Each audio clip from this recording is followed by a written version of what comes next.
औज़ुबिल्लाहि बिस्मिल्लाहिर्रहमानिर्रहीम। इब्तिदा है रब्बे जलील के उस बबरकत नाम से जो कायनात की वसअतों, ज़मीन की हरकतों और मखलूक पर होने वाली रहमतों और बरकतों का खालिक है, मालिक है। और हुज़ूर नबी करीम सल्लल्लाहु अलैहि व आलिहि वसल्लम पर अरबों दुरूद, अरबों सलाम भेजते हुए आज के इस प्रोग्राम का आगाज़ करते हैं। नाज़रीन किराम, आप देख रहे हैं, सुन रहे हैं मेरी आवाज़ voice of Ali Gilani SMR news पर। आज हम बात करेंगे पाकिस्तान में एजुकेशन की मखदूश सूरत हाल पर। नाज़रीन किराम, पाकिस्तान को मार्ज़ वजूद में आए 76 बरस बीत गए। इन 76 बरसों में यूं तो हमने बहुत से मैदान फतह किए, हम बहुत से मैदानों के चैंपियन रहे, हम फुटबॉल में भी चैंपियन रहे, हम क्रिकेट में भी चैंपियन रहे, हम कबड्डी में भी चैंपियन रहे, हम इसके अलावा बहुत से मैदानों में हमने बहुत से लोगों को चित किया, यहाँ तक कि हम खेल और अस्करी मैदान में भी जीतते गए। लेकिन बदकिस्मती से नाजरीन कराम, हम अपने एजुकेशन के जो मैदान है उसमें शिकस्त फाश खा चुके हैं। आज अगर हम एजुकेशन सिस्टम की बात करें तो पाकिस्तान दुनिया के उस दूसरे नंबर पे आ रहा है। नाइजीरिया पहले नंबर पे है जो इस वक्त सबसे कम बच्चों को तालीम दे रहा है, और पाकिस्तान दूसरे नंबर पे है दुनिया। तो आज हम अपने साथ शामिल गुफ्तगू हैं शाह नौफल रिजवी। तो इस पर डिस्कशन करेंगे, बात करेंगे और कोशिश करेंगे कि ये पैगाम हकाम बाला तक पहुंचाया जाए, ताकि हमारे एजुकेशन पे कोई हुकूमत नजरसानी करे और कोई आने वाली जो हमारी नस्लें हैं उनके लिए कोई अच्छा इकदाम किया जाए। जी अस्सलाम वालेकुम। अस्सलाम वालेकुम गिलानी साहब, कैसे मिजाज हैं आपके? अल्लाह का शुक्र, आप सुनाए शरी खैरियत हम से हैं? मजाक आपको। अब अल्हम्दुलिल्लाह क्या, मिजाज बुलंद। आज नाइजीरिया दुनिया में पहले नंबर पे है। सबसे कम जो है तालीम देने में, वहां के जो बच्चे हैं वो सबसे कम पूरी दुनिया में सबसे कम तालीम ले रहे हैं, और दूसरे नंबर पे पाकिस्तान है। आप क्या कमेंट करेंगे? Outdated system. हमने बरतानवी सिस्टम बहुत देर से फॉलो किया है, मगर अफसोस है कि हम उसे अपडेट रिवाइज नहीं कर सके, क्योंकि हम अपने दीगर मसाइल में मसरूफ रहे, सियासी मसाइल में हम मसरूफ रहे, मगर हम इसकी तरफ ध्यान बिल्कुल भी नहीं दे सके, जिसकी वजह से हमारी किताबें देख ली जाएं तो वो सारी आउटडेटेड हैं, और वही सेम घिसा पिटा सिलेबस और मटेरियल पढ़ाया जा रहा है जो कि आज से कई सदियों पहले से पढ़ाया जा रहा था। हम्म। अच्छा, ये वजह है कि हम आज इस नहज पे पहुंचे हैं, और यहाँ लाके हमें हालात ने खड़ा कर दिया है या सियासतदानों ने खड़ा किया? इसके अंदर सियासतदानों के अंदर देखिए, एजुकेशन की तरफ तो अगर हमारे एक्स एजुकेशन मिनिस्टर भी देखा जाए, फेडरल हो या प्रोविंशियल हो, उनके खिलाफ भी करप्शन के चार्जेस रहे हैं। एक ऐसा इदारा जो करप्शन, इसके अंदर कोई करप्शन की गुंजाइश नहीं है। अगर आपकी एजुकेशन मिनिस्ट्री ही करप्शन से भरी हुई हो तो मेरे ख्याल से उसके अलावा कोई नहीं, क्योंकि आपकी उभरती हुई नस्ल को जन्म देती है, आपकी उभरती हुई नस्ल को आगे लेके जाना इनका काम होता है। मगर जब उसके अंदर एजुकेशन मिनिस्ट्री में तक फ्रॉड हो, या फिर उनकी आपस में इंटर डीलिंग हुई हुई हो कि इस कंपनी की बुक्स जो हैं वो इस तरह अपने कमीशन बेसिस पे छापी जाएंगी, कमीशन बेसिस पे स्कूल बकायदा कमीशन रख के वो वाली बुक्स इस्तेमाल करते हैं, तो आप खुद बताएं इस निज़ाम का क्या हाल होगा जब एक स्कूल इन्वॉल्व्ड है कि कमीशन लेकर वो वाली किताबें बच्चों को जबरदस्ती दिलवाएगा। तो मेरे ख्याल से आपको खुद ही उसका अंदाजा हो जाना चाहिए कि फायदा क्या बच्चों का सोचा जा रहा है, या फिर उन कंपनियों का सोचा जा रहा है जो कि वो बुक्स फराहम कर रही हैं, जो वो प्रिंटिंग प्रेस कर रही हैं। अच्छा, ये क्या आप समझते हैं ये बदकिस्मती नहीं है कि जिस वक्त मगरब, यानी कि जिस वक्त चाइना, जापान, यहाँ यूएसए और दुनिया के जितने बड़े बड़े मुल्क हैं, यहाँ तक कि हिंदुस्तान भी चांद पर कमंद डाले हुए, ठीक है, और उनके लोग चांद तक पहुंच गए हैं, और हमारे बच्चे, हमारे नौजवान आज ये सोच रहे हैं कि वो मेट्रो कैफे करके वो अमेरिका कैसे जाएं, और वहां जाकर अमेरिका या बर्तानिया या दुबई या सऊदीया, वहां जाकर वो मजदूरी कैसे करें, वो ये ख्वाब देख रहे हैं। ये लम्हा फिक्रिया नहीं है। बिल्कुल। अभी बड़ा मजे का भी इसके अंदर अभी मैं क्लिप इंक्लूड करूंगा जिसके अंदर दो कंपैरिजन। हमारा जो पड़ोसी मुल्क है उसमें एक छोटे बच्चे से पूछा जाता है अबाउट स्पेस प्रोग्राम, आपका खलाई प्रोग्राम क्या है। वो बात करता है प्लैनेट मार्स के बारे में, वो बात करता है सैटेलाइट के बारे में। और साथ में कंपैरिजन में हमारे एक तालिब इल्म से पूछते हैं ये सैटेलाइट प्रोग्राम के बारे में कि हमारे पड़ोसी मुल्क ने सैटेलाइट प्रोग्राम लॉन्च कर दिया है। और आगे से आप मानेंगे नहीं, यकीन करें, हमारे तालिब इल्म छोटे एक जवान बच्चे का जवाब था कि जी वो तो होता रहेगा, आखिर में जाना हमने जन्नत में ही है। तो ये तो यहाँ पे निजाम फिलहाल अगर चल रहा है, जो कि बात उसकी सही है, मतलब मैं उसकी बात से बिल्कुल इत्तेफाक करता हूँ, उसमें कोई शक नहीं है। मगर ये तालीम के अंदर ये चीज सिखाई जाती है। मगर हमारा अफसोस से जो हमारा और गवर्नमेंट सिस्टम पूरी दुनिया में अगर देखा जाए, और ये अक्रॉस द बोर्ड बात करूंगा, आपका जो प्राइमरी स्कूलिंग और मिडिल स्कूलिंग और हाई स्कूल होता है ना, जो पाकिस्तान में कॉलेज जिसको कहा जाता है, यूनिवर्सिटी से पहले पहले तक, वहां तक सारी एजुकेशन फ्री होती है और गवर्नमेंट की तरफ से होती है। पाकिस्तान का अलमिया ये है कि गवर्नमेंट स्कूलों का हाल मेरे ख्याल से मैं पहले भी कई दफा जिक्र कर चुका हूं, और आपको मेरे से बेहतर पता है कि गवर्नमेंट के स्कूल जो आपके कसूर में देख लें या फिर अगर पसमानदा इलाकों में देख लें, उनका क्या हाल है, मेरे ख्याल से आप बेहतर जानते हैं उस चीज को। तो फिर कहाँ खड़ा है एजुकेशन सिस्टम पाकिस्तान में? अभी हमारा मेन जो हम फॉलो करें बरतानवी सिस्टम फॉलो करें, मगर हम बरतानवी सिस्टम बहुत आउटडेटेड फॉलो कर रहे हैं। आउटडेटेड फॉलो करने का मतलब यह है कि हमारा जो मेट्रिकुलेशन सिस्टम है, हमारा जो एफएससी वाला सिस्टम है, ये है पूरा रटा प्रोग्राम। रटा प्रोग्राम से मुराद है कि ये आपकी थिंकिंग एबिलिटी, आपकी थिंकिंग कैपेबिलिटी, आपके माइंड को चेक करने की सलाहियत, ये सारी चीजें जो है आपको इनेबल नहीं करता। ये खाली आपको सिखाता है कि आप एक चीज का छापा करें, आप उसे पढ़ें, इस तरह अपने दिमाग में बिठाएं। एक सेंटेंस जिस तरह पर्ची नहीं कहते, जिस तरह हमारे हमारे हमारे जो वजीर आजम जिस तरह पर्ची जो इस्तेमाल करते हैं, तो इधर भी वही सिस्टम है। खैर हमारे मुल्क में तो एक और भी अलमिया है कि हमारे मेट्रिकुलेशन और एफएससी के इम्तहानों के अंदर तो वो भी हमारे वजीर आजम साहब की तरह, एक्स वजीर आजम साहब की तरह पर्ची साथ ही ले जाते हैं। वो तो और भी बेहतर हो जाता है, तो उनके लिए आसानी पैदा हो जाती है। बट ये करप्शन किधर से उभरती है? लेकिन करप्शन तो देखें जी, उसकी तो रूट्स जो है ना वो बहुत डीप हैं।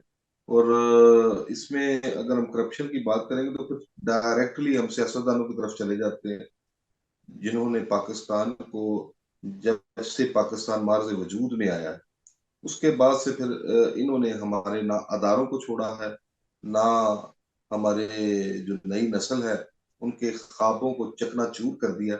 ये तो एक बहुत बड़ा अलमिया है, इससे नो डाउट। तो मैं वैसे ये आपसे एक पूछना चाहूंगा एक सवाल और, कि यूएसए जो एजुकेशन सिस्टम है और बरतानवी जो एजुकेशन सिस्टम सिस्टम है, पाकिस्तानी इनमें एक्चुअल डिफरेंस क्या है? देखिए जी, बहुत अच्छा सवाल है।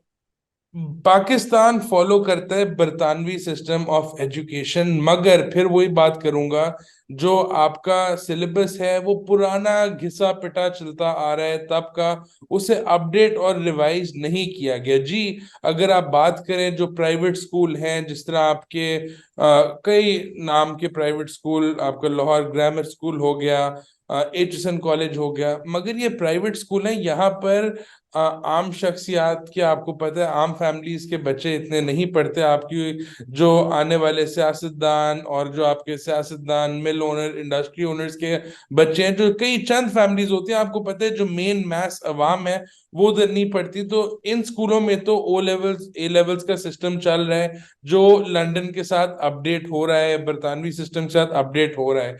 बट जो हमारी मैथ्स, जो हमारी पॉपुलेशन जो पढ़ रही है, वो पढ़ रही है मैट्रिकुलेशन और एफएससी सिस्टम, जो कि आउटडेट इतना हो चुका हुआ है कि उसे अपडेट अभी तक नहीं किया, और वही छापा सिस्टम चल रहा है। और साथ में एक और अलमिया जरूर बयान करूंगा कि उसके अंदर अब तो ये चीज का तो और बल्कि ज्यादा हुआ है, जबकि उन्होंने कोई सर्वे में बताया था कि कम हुआ है, कि यहाँ तक कि अब प्रोफेसर टीचर भी इंटरेस्ट नहीं लेते, और इम्तहान में खुली बुक्स चल रही हैं, लोग किसी और के इम्तहान दे रहे हैं। वापस आता हूँ आपके सवाल की तरफ। बरतानवी एजुकेशन सिस्टम और यूएस एजुकेशन सिस्टम के बीच में मैं आपको फर्क बता दूं। बरतानवी एजुकेशन सिस्टम मेनली बेस्ड है on the basis of research भी कराते हैं, मगर उनका फिर भी ताल्लुक किताब से ज्यादा है। वो उनका इन फील्ड प्रैक्टिकल इतना ज्यादा नहीं है as compare to the US system.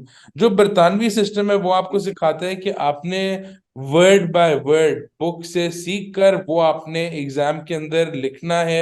वो आपकी ब्रेन की डेवलपमेंट जरूर करता है, बट मेमोरी को शार्प करने के लिए, चीजें लर्न करने के लिए, बट रिसर्च बेस्ड इतना ज्यादा नहीं है। मजे की बात बताऊंगा, अमेरिकन सिस्टम जो एजुकेशन का है, वो उसके अंदर एक चीज, सबसे पहले दिन जब आप क्लास में जाते हैं, आपके सारे प्रोफेसर आपको एक चीज समझाते हैं कि आपका सवाल, जो आपका जवाब कोई गलत नहीं है, आप जो जवाब दें, मगर आपके पास उसकी कोई वजह होनी चाहिए। अभी अगर आप बोल दें कि बाहर जो है पिछले 10 दिन से अंधेरा है, कोई मसला नहीं, मगर आपके पास उस चीज की कोई अंडरस्टैंडिंग, कोई एक्सप्लेनेशन होनी चाहिए कि जी वॉल्केनो इरप्शन हो गई, बादल छा गए, इसलिए 10 दिन से रात है। और वो एक्सेप्ट करेंगे और उसके ऊपर आपको 100 में से 100 नंबर देंगे, क्योंकि उनका मतलब ये नहीं है कि आप घर जाके एक किताब पढ़ें और आप आके वही चीज लिख दें। उनका मकसद है कि आप घर जाके सोचें कि ये निजाम किस तरह चल रहा है। वो आपसे प्रैक्टिकल करवाते हैं। वो आपसे, अगर मार्केटिंग अगर आप पढ़ रहे हो, वो आपसे प्रैक्टिकली कहते हैं कि आप ऐसे करो। आपको एक प्रोजेक्ट देते हैं और कहते हैं आप जाओ ओपन फील्ड में, और आपको वो चीजें भी प्रोवाइड करते हैं। आप कहते हैं आप ऐसे करो, आप मार्केटिंग की एक कैंपेन बनाओ, आप मार्केट में जाओ। अब उन्हें नहीं फर्क पड़ता आपकी कैंपेन बिल्कुल ठप क्यों ना हो, मगर यहाँ पे एक बंदे के दिमाग में सलाहियत तो पैदा हुई ना मार्केटिंग की, कि वो फील्ड में गया, उसने रिसर्च किया। अब मुझे एक चीज बताएं, आप जो है काफी देर से डिफरेंट बिजनेसेस में भी इन्वॉल्व है, आप सारी चीजें X+2 = इस तरह की जो इक्वेशन वगैरह है, ये असल जिंदगी में कोई मायने नहीं रखती। असल जिंदगी में यही मार्केटिंग हो गया, सेल्स हो गया, रिसर्च हो गया, कि आप बाहर जाके लोगों का ओपिनियन लें, ये सारी चीजें मेन जो मैटर करती हैं, वो आपका यूएस एजुकेशन सिस्टम समझाता है आपको और सिखाता है। मैं फिर वही बात बोलूंगा, एक जो कॉन्सेप्ट मुझे सबसे बेहतर लगा अमेरिकन एजुकेशन सिस्टम में, कि किसी भी चीज का गलत जवाब नहीं है, और आप जो मर्जी लिखें। और मेरे साथ खुद ये हुआ, क्योंकि पढ़ाई में कोई बहुत ज्यादा दिलचस्पी तो नहीं थी, मगर जो प्रोफेसर की एक्सपेक्टेशन भी थी, वो यही थी कि आप अपनी रिसर्च करें, आप दिखाएं कि आपने रिसर्च किया, और उसके ऊपर आपको पूरे नंबर दिए जाएंगे। हम्म, जी। अच्छा, पाकिस्तान बनने से पहले भी, नाज़रीन इकराम, अंग्रेजों की ये कोशिश थी कि मुस्लिम बच्चे तालीम के जेवर से आरास्ता ना हो सके। लेकिन जो एक रूलिंग क्लास थी, जो उस वक्त के जागीरदार थे, जो सरमायादार थे, उनके बच्चों को आला तालीम दी जाती रही। अभी शाह नौफल रिजवी साहब ने एचिसन का नाम लिया। नाज़रीन इकराम, एचिसन कॉलेज 1986 में बनाया गया, और इस कॉलेज का मकसद रूलिंग क्लास को ही पैदा करना था। और आज भी ये अपने मकसद के साथ पाकिस्तान में मौजूद है, और आज भी ये रूलिंग क्लास को ही पैदा कर रहा है। अलमिया ये है नाज़रीन कराम, कि जब वो बच्चे एचिसन कॉलेज से पढ़ लेते हैं, तो फिर वो पाकिस्तान में रहना पसंद नहीं करते, उन्हें पाकिस्तान से बाहर ही जाना पड़ता है। क्योंकि उनकी क्लास और पाकिस्तानी बच्चों की क्लास वो एक नहीं होती, उनमें बहुत बड़ा डिफरेंस होता है। तो वो इस डिफरेंस को जो है बराबर करने के लिए उसे जो उन्हें बाहर जाना पड़ता है, वो दुनिया के फिर दूसरे, बल्कि मैं तो ये भी कहता हूँ शाहरुख के, जब एचिसन के बच्चे जो तालीम हासिल कर लेते हैं नौजवान वहां से, उसके बाद वो डिग्री लेने के लिए बरतानिया जाते हैं या किसी और मुल्क में तालीम की हसूल के लिए जाते हैं, तो मैं समझता हूँ जब वो अपनी तालीम मुकम्मल कर लेते हैं तो बाद में वो अमेरिका बरतानिया में ही जॉब करते हैं या अपना कारोबार करते हैं। और बल्कि मैं ये कहना तो मुनासिब समझूंगा कि बकायदा जो पॉलिसी मेकर है वो शायद हमारे ही नौजवान जाके वहां बनते हैं। बिल्कुल। क्या ख्याल है?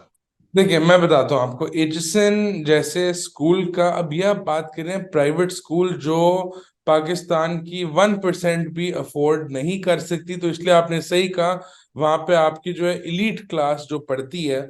उसके बाद बिल्कुल सही फरमाया आपने, मकसद क्या होता है, नेक्स्ट स्टेप है बाहर जाके अपनी एजुकेशन कंप्लीट करना, वापस आके। और ये मैं खाली एचिसन की नहीं, और भी स्कूलों की बात करूंगा इसके अंदर, जो आपके हायर एंड स्कूल्स हैं, बाहर जाके एजुकेशन लेकर या तो तीन चीजें होती हैं, या वापस आकर सियासत की तैयारियां, क्योंकि आपको पता है इन स्कूलों से सियासतदान के बच्चे निकल रहे होते हैं, या फिर दूसरी चीज होती है बाबा की सीट पे बैठना, आपको पता है उन्हें काफी शौक होता है, या तीसरी चीज होती है बाहर के बन के रह जाते हैं। तीनों चीजों के अंदर मसला ये है कि ये हम आम अवाम की बात नहीं कर रहे, हम आम लोगों की बात नहीं कर रहे, ये बात कर रहे हैं हम private school like Aitchison college या फिर लाहौर ग्रामीण स्कूल और इस तरह के दीगर स्कूलों की बात कर रहे हैं। मेन बात यह है कि कंपैरिजन अगर सही तरह करना है तो आपका यूएस में जो गवर्नमेंट स्कूल है, यहाँ पे बहुत कम आप सुनेंगे कि प्राइवेट स्कूल में डाला है। और प्राइवेट स्कूल में डालना यहाँ पे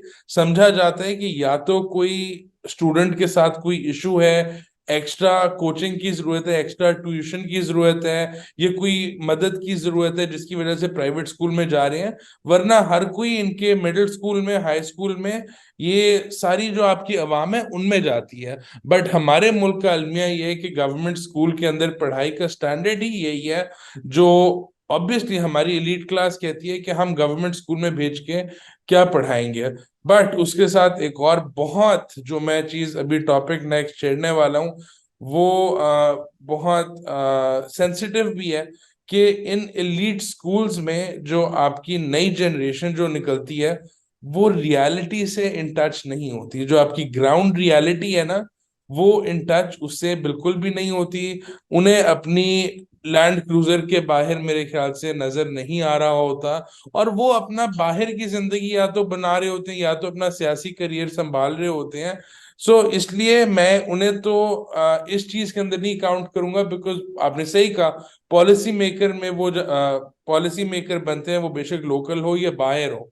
मेन बात करने की जिस चीज की जरूरत है वो गवर्नमेंट स्कूलिंग एजुकेशन सिस्टम है, क्योंकि मुल्क एचिसन या लाहौर ग्रामीण स्कूल या इस तरह के स्कूलों के ऊपर, जो आपके जो हाई एंड स्कूल है, इनके ऊपर नहीं चलता।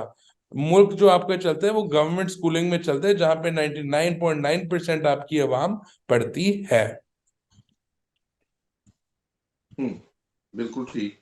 अच्छा, एक मैं ये बात अक्सर सोचता भी हूँ, बल्कि डिस्कस भी होती रहती है कि वैसे तो कहते हैं कि गुलामी जो है उसके जो असरात हैं वो 300 साल तक रहते हैं।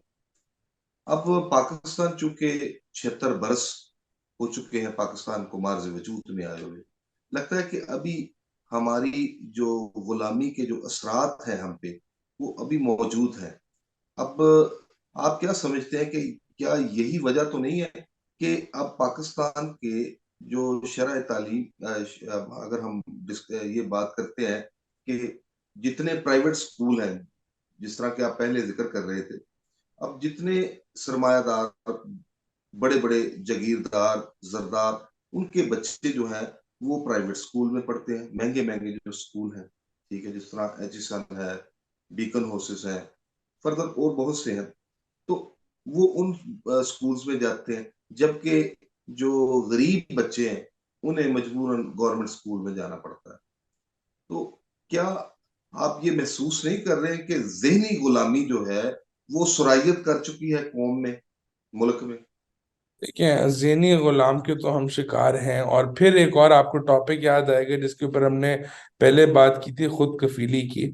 जब हमारे अंदर वो वाला एहसास ही नहीं है खुद कफील होने का, और हमारा एक माइंडसेट बन चुका हुआ है हमारा। और एक और बात, वही मैं आपके पहले सवाल की तरफ जाऊंगा कि हमारा जो गवर्नमेंट एजुकेशन सिस्टम है वो क्या चीज निकाल रहा है। अगर आप अभी देखें, डॉक्टर्स जो हमारे जो मुल्क में ग्रेजुएट करके निकल रहे हैं, वो फिलहाल रुल रहे हैं, अपनी रेजिडेंसी के लिए रुल रहे हैं।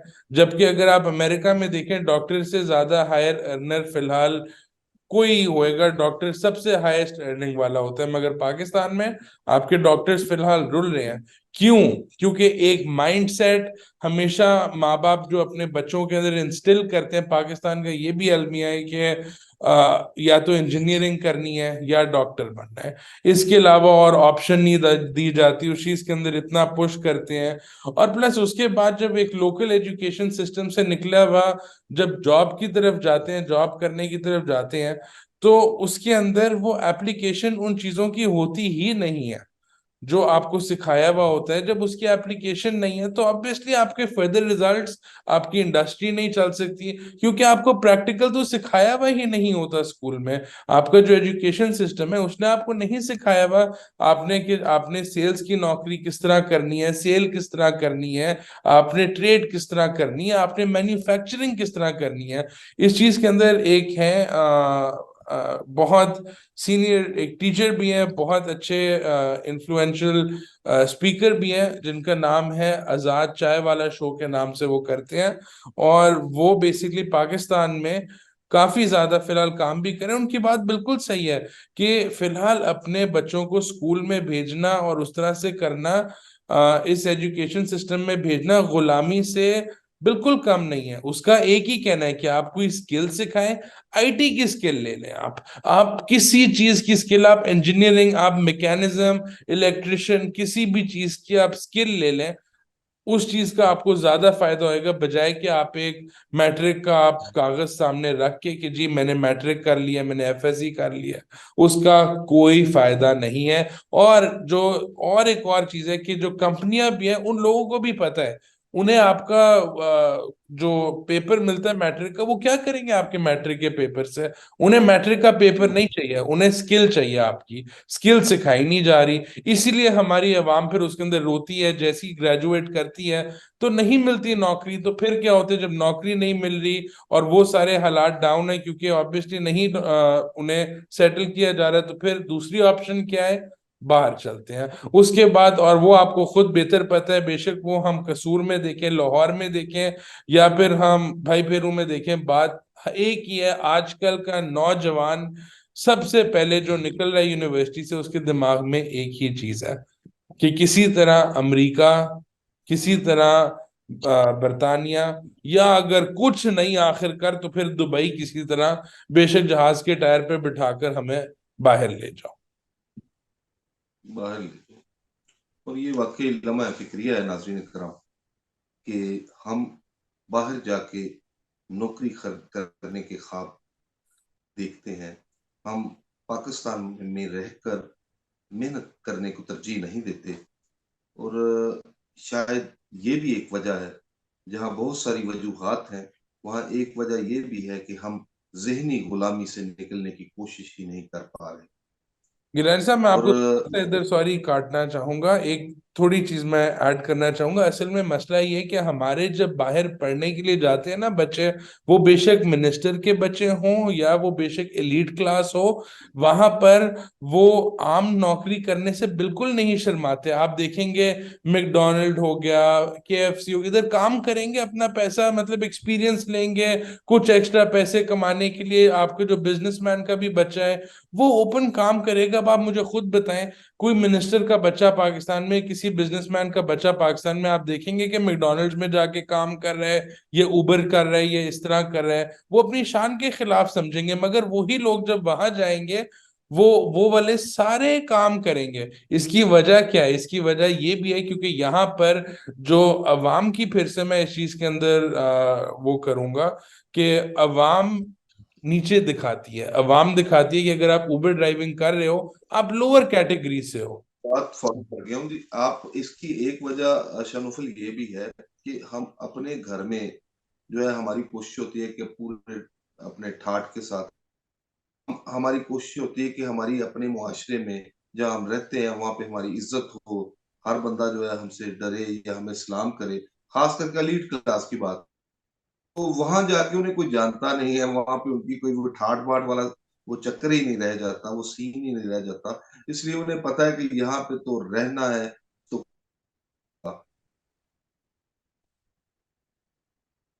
अपना टैलेंट है उसे निखारना होगा। तो वो क्योंकि उनके स्कूल्स ये बातें सिखाते हैं, ठीक है, वहां की यूनिवर्सिटियां ये बातें सिखाती हैं, तो इसलिए भी मैं समझता हूँ कि ये होता है। तो बाकी रही सही बात, मैं एक और मेरे मैं क्योंकि गुज़िश्ता दिनों में मेरी मैं पढ़ रहा था, जियाउल हक सदर पाकिस्तान जो रह चुके हैं, जनरल जियाउल हक साहब, उनके दौर में भी एक मैं समझता हूँ एक बहुत बड़ी एजुकेशन के हवाले से खराबी आई। उसमें ये था कि पाकिस्तान में उनके दौर में मदरसों को, बहुत ज्यादा मदरसों को खोल दिया गया, बहुत से ज्यादा, जितनी मजहबी तंजीमें थी उन्होंने अपने अपने मदरसे खोल ली। अब हमारे जो बच्चे थे उस वक्त के, उन्होंने, जाहिर बात है कि हम इस्लामी तालीमात हमारे लिए बहुत जरूरी हैं, और उसके बगैर हम, मैं समझता हूँ कि हम बिल्कुल अधूरे हैं जब तक हम अपने मजहब को नहीं जानते होंगे, कोई शक नहीं, अपने बेशक। दीन को नहीं जानते होंगे। ठीक है। तो लेकिन उसका जो एक एक तो नेगेटिव पहलू है, जो पॉजिटिव पहलू है, उसका नेगेटिव पहलू मैं उस डिस्कस करना चाहता हूँ। उसका नेगेटिव पहलू ये है कि हुआ ये कि वो बच्चे, क्योंकि उन मदरसों में आज भी, मदरसों में होता क्या है जी, कुरान पाक की जो आयात हैं, जो सूरतें हैं, उनको याद करवाया जाता है, दूसरे लफ्जों में रट्टा लगवाया जाता है। ठीक है। समझाया अब जाता वो अरबी तो रट्टा लगा लेते हैं, ठीक है। अब बाद में जब वो खैर से कुरान पाक हिफज कर लेते हैं, उसके बाद वो दुनियावी तालीम से महरूम हो जाते हैं, वो सही। बेहतर तरीके से दुनियावी तालीम हासिल नहीं कर पाते। ठीक है।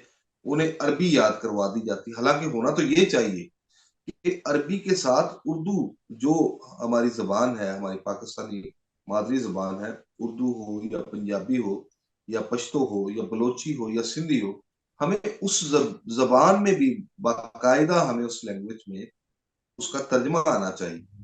हम जो पढ़ते हैं, हम कुरान पाक की मुकम्मल अगर तर्जमे से पढ़ लिया जाए, तो मैं समझता हूँ कि कुरान पाक एक पूरी साइंस है। और आज जो 1400 साल पहले अल्लाह तबारक व तआला ने हमारे नबी करीम सल्लल्लाहु अलैहि वसल्लम पर नाज़िल फरमा दिया, वो आज की साइंस अब ढूंढ पा रही है। ठीक है। और उसमें कुरान मजीद में वो पहले से ही इशारे मौजूद हैं। अब जिस चीज की बात कर ले, क्योंकि साइंस तो मफरूजों पे डिपेंड करती है, और कुरान की हर आयत हतमी है, जो गिलानी बदल नहीं सकती। गिलानी साहब, मेरी एक बात, अभी आपने बहुत अच्छा टॉपिक छेड़ा क्योंकि कल रात की बात है। मैं अपने कुछ साथी लोगों के साथ बैठा हुआ था। मेरे मेरी आंखें भीग गई और मुझसे रहा ना गया, अपने मैं नहीं जज्बात कंट्रोल कर सका। एक लोकल अमेरिकन, वाइट अमेरिकन गोरा यहाँ पर, जो वो मुस्लिम नहीं है, वो क्रिश्चियन फेथ फॉलो करते हैं। आप यकीन करेंगे कि उस शख्स ने अरबी सीखी और उसने कुरान पाक इंग्लिश में पढ़ा। और मुझे शर्म आई कि उस बंदा, उसकी उम्र मेरे से 3 साल कम है, और वो मेरे सामने बैठ के मुझे बता रहे सूरत नंबर ये, सूरत नंबर ये, सूरा ये, इसके अंदर ये चीज लिखा हुआ है, आप मुझे बताएं। और ये मैं आपको कल रात की हकीकी बात बता रहा हूँ। अब इसके बाद आप देखें, आप किसी को बिठाएं, हमारे किसी स्टूडेंट को, हमारे तालिब इल्म को, अब यूनिवर्सिटियों की तरफ जब अगला हम बात करते हैं, अभी साथ साथ हमारे किसी यूनिवर्सिटी स्टूडेंट को आप बिठा लें, आप उनसे पूछें जरा कुरान के बारे में, कुरान मजीद के बारे में। दरअसल हमारे साथ होता क्या, हो क्या रहा है कि या तो हम दीनी तालीम की तरफ जाते हैं तो मुकम्मल दीनी हो जाते हैं, ठीक है, फिर हम दुनियावी जो मामला से फिर वो अलग हो जाते हैं। अगर हम दुनियावी तालीम की तरफ आते हैं तो दीन से कता तल्लक हो जाते हैं। हालांकि होना ये चाहिए कि हमें दीनों दुनिया दोनों को साथ लेकर चलना है, वही और दोनों की तालीम हमारे बच्चों के लिए बहुत नागजीर है। सही है। हमें दीनी तालीम चाहिए और दुनियावी तालीम भी चाहिए। कोई शक नहीं। तो और ये इसीलिए मैं बोलूंगा कि आपको एजुकेशन एजुकेशन का पार्ट, या मैं आप मुझे ये वेरीफाई करके बताना, जहां तक सुना जा रहा है कि कहने को हमारे जो पिछले वजीर आजम थे उन पे बहुतान लगाया जाता है फॉरेन या फिर यहूदी एजेंट का। और उन्होंने जबकि जो है कंपलसरी बनाया, उन्होंने स्कूल के करिकुलम में ऐड कराई कुरान मजीद की जो आपके पहले जो पारे हैं उनकी पढ़ाई। मैंने जो सुनने में जो आ रहा है कि हुकूमत के पास फिलहाल बकौल हुकूमत के पैसे नहीं है प्रिंटिंग के, जिसकी वजह से अब आने वाले दिनों में आप देखेंगे कि प्राइमरी और मिडिल स्कूलों में कुरान पाक के कुछ पहले पारे नहीं पढ़ाए जाएंगे। और कहने को हमारे पुराने वजीर आजम जो हैं वो यहूदी एजेंट हैं। हम किस मकाम पे खड़े हैं, आप मुझे खुद बताएं। बस ये, अगर हम फिक्र करने की कोशिश करेंगे तो फिर फिक्र ही करते जाएंगे। बस फिर नहीं करते। हमारा हमारा हर लम्हा लम्हा फिक्रिया बन जाए। ऐसे ही है। नाज़रीन किराम, बहुत बड़ा अलमिया है। हमें सोचना होगा, हमें अपने बच्चों का जहन भी तैयार करना होगा, अपने अपने जहन को भी मोल्ड करना होगा। क्योंकि जब हम गुलाम थे तो हमें कायदे आजम मोहम्मद अली जिन्ना, इलामा इकबाल, मोहम्मद अली जौहर, सर सैयद अहमद खान, और पता नहीं अब सरदार अब्दुल अरब नश्तर, और न जाने कितने बड़े बड़े रहनुमाओं ने हमें उस गुलामी से आजाद करवा लिया। लेकिन आज हम ज़हनी गुलाम बन चुके हैं। हमें ज़हनी गुलामी से निजात के लिए खुद कोशिश करना होगी। इसके लिए कोई कायद-ए-आज़म हमारी मदद करने नहीं आएगा, कोई इल्लामा इकबाल हमें समझाने के लिए नहीं आएगा। नाज़रीन किराम, हमें खुद समझना होगा। आखिरी सवाल की तरफ चलता हूँ।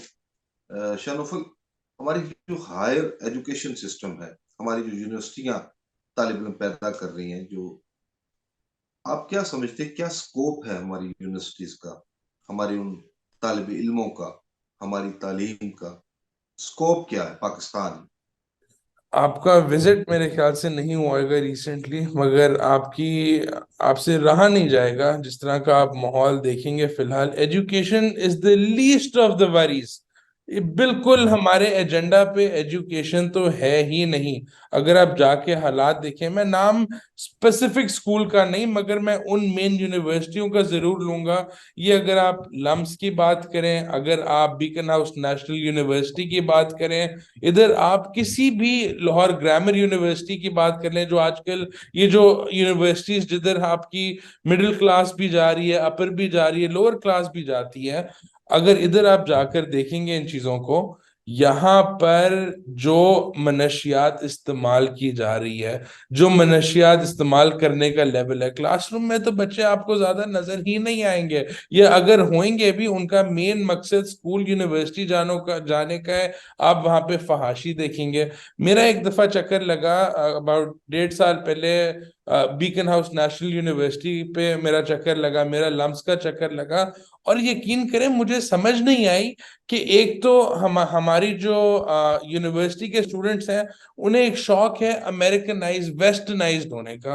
अब वेस्टर्नाइज होने का बड़ा अफसोस से कहना पड़ता है, वेस्टर्नाइजेशन का सबसे पहला मतलब जो हमारे जो मेल हजरात हैं उनके लिए क्या आता है कि जी मनशियात करना, पार्टी करना, नाइट पार्टीज वगैरह, इस तरह किस्म की ये बकवास किस्म की चीजें। और हमारी फीमेल, बहुत दुख से कहना पड़ता है, हमारी बहनें जो पढ़ रही हैं, हमारी बेटी बेटियां जो पढ़ रही हैं, उनके दिमाग में भी अब वेस्ट का इतना इन्फ्लुएंस डाला जाता है कि अमेरिकन होने के चक्करों में अमेरिकन किस तरह उन्हें छोटे कपड़े पहने जाएंगे। फहाशी आप अगर देखेंगे वहां पे आपको ओपन नजर आएगी, हर जगह हर लम्हे पे आपको नजर आएगा कि वहां पे कुछ चल रहा है वहां पर। और मैं वो ऐसी घिनौनी चीजें कि मैं बोलने पे भी नहीं आ सकता कि जिस तरह की चीजें चल रही हैं। अब यूनिवर्सिटी का इसके अंदर रोल बहुत अहम है कि यूनिवर्सिटी की जो इसके अंदर आपकी अथॉरिटी है, यूनिवर्सिटी की जो एडमिनिस्ट्रेशन है, इस चीज को कंट्रोल करे। बट वो जो कॉन्सेप्ट है अमेरिकनाइज होने का, अमेरिका में मैं रह रहा हूँ, मैं अमेरिकन सिस्टम में पढ़ा हूँ, मैं अमेरिकन यूनिवर्सिटी में पढ़ा हूँ, ऐसा माहौल नहीं है यहाँ पे कि आप हर जगह देख रहे हैं फहाशी चल रही है और उसके अलावा कुछ भी नहीं चल रहा। मगर आप इसके ऊपर सर्वे करें और इंशाल्लाह हम अपने रिपोर्टर को भेजेंगे भी अगले कुछ दिन में, जो जाके इन कुछ यूनिवर्सिटीज का रिव्यू करेंगे, जिसके अंदर आप देखेंगे कि हमारी यूनिवर्सिटी में पढ़ाई का तो वो है ही नहीं सिस्टम इतना। जो मेन जा रहे हैं पढ़ाई के लिए वो कुछ चंद होंगे, बाकी जो जा रहे हैं अपना यही वहां पे एंजॉयमेंट के लिए जा रहे हैं। और मेन जो मनशियात हमारी यूनिवर्सिटी में ड्रग्स के फॉर्म में, अल्कोहल के फॉर्म में और इस तरह की चीजों के फॉर्म में जो घुस गई हैं, ये हमारी अगली जनरेशन की तबाही की तरफ लेकर जा रही है। ये बहुत बड़े पॉइंट को आपने जो है ना जी पॉइंट आउट किया है। तो वाकई जिस तरह के मैं पहले कह रहा था कि ये तो मतलब अलमिये ही अलमिये, हमारी जो सरजमीन है वो अलमिये सर जो जन्म दे रही। कोई शक नहीं। अल्लाह पाकिस्तान पे अपना फजलो करम फरमाए। तो इसके साथ ही आज का प्रोग्राम इख्तिताम पजीर होता है। नाज़रीन करम, इंशाल्लाह नेक्स्ट प्रोग्राम में हाजिर होंगे मैं और शाह नौफल रिजवी, और इंशाल्लाह आपको मजीद जो है खबरें देंगे और खबरों पे तबसरा भी किया जाए। अस्सलाम वालेकुम, अल्लाह हाफिज।